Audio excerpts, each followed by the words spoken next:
mujizat dialami saat berada di tempat yang Tuhan tunjukkan. Beradalah di tempat yang Tuhan tentukan. Ayat 22, Pak. Sesudah itu Yesus segera memerintahkan murid-muridnya naik ke perahu dan mendahulinya ke seberang. Sementara itu ia menyuruh orang banyak pulang. Iya, orang banyak disuruh pulang. Tapi murid-muridnya diperintahkan naik ke perahu. Berarti Tuhan mau mendidik murid-muridnya bersedia ditempatkan di tempat yang Tuhan tunjukkan.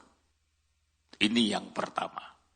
Terus ayat 23. Dan setelah orang banyak itu disuruhnya pulang, Yesus naik ke atas bukit untuk berdoa seorang diri.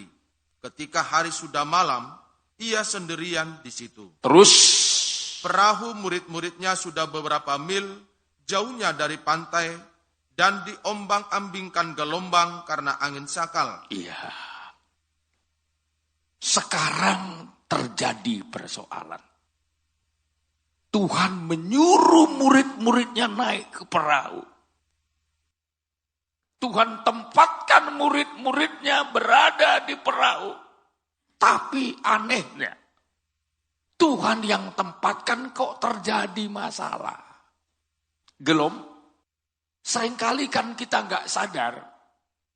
Ketika ada masalah kita anggap ini bukan dari Tuhan. Ketika datang persoalan kita anggap, oh ini bukan dari Tuhan, ini pasti dari setan. Sama dengan permulaan penderitaan. Ada banyak orang negatif terhadap kehendak Tuhan ketika berhadapan dengan permulaan penderitaan. Terhadap penyesatan, terhadap perang, terhadap gempa bumi, terhadap aniaya. Banyak orang negatif pandangannya. Kok diizinkan Tuhan? Yesus saja dicobai oleh iblis.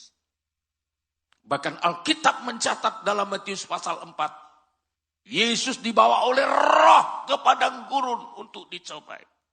Dan anehnya, Yesus mengalami pencobaan setelah diakui dari sorga bahwa dia adalah anak Allah yang sangat dikasihi oleh Bapa. Jadi saat Tuhan Yesus diproklamirkan sebagai anak Allah yang berkenan kepada Bapanya, saat itulah selesai itu datang ujian.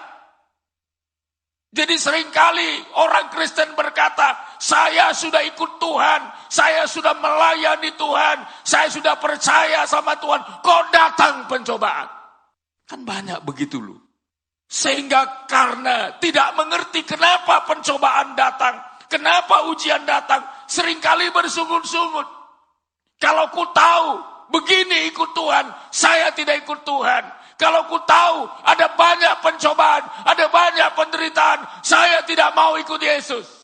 Padahal saudara, dalam pelajaran pertama dari Matius pasal 14 ayat 22 sampai 24, justru Tuhan yang menyuruh murid-murid naik ke perahu, dan setelah mereka naik perahu datang gelombang, datang masalah. Kira-kira kalau saudara disuruh Tuhan datang masalah gimana? Disuruh Tuhan melayani tapi banyak masalah. Disuruh Tuhan, ikut Tuhan, datang banyak persoalan hidup. Bagi orang yang tidak memahami kehendak Tuhan, mungkin akan kecewa. Ya, kok begini ya? Saya sudah berbuat baik, saya sudah lakukan ini dan itu, kok begini ya? Bahkan ada banyak orang menyesal dan berkata, ini bukan dari Tuhan. Tapi tadi pelajaran pertama, Tuhan yang tempatkan murid-murid masuk ke perahu. Orang lain disuruh pulang. Pulang kalian, gak usah ikut kalian. Tuhan mau kasih pelajaran kepada murid-murid. dimanapun kita ditempatkan Tuhan, Tuhan ingin mendidik kita memahami rencana Tuhan. Haleluya. Maka saudara jangan gampang-gampang keluar dari tempat yang Tuhan percayakan. Jangan gampang putus asa ketika mungkin persoalan dalam ekonomi datang. Langsung kita mengubah haluan kita, cari pekerjaan yang lain. Padahal Tuhan mau persiapkan kita di situ diberkati.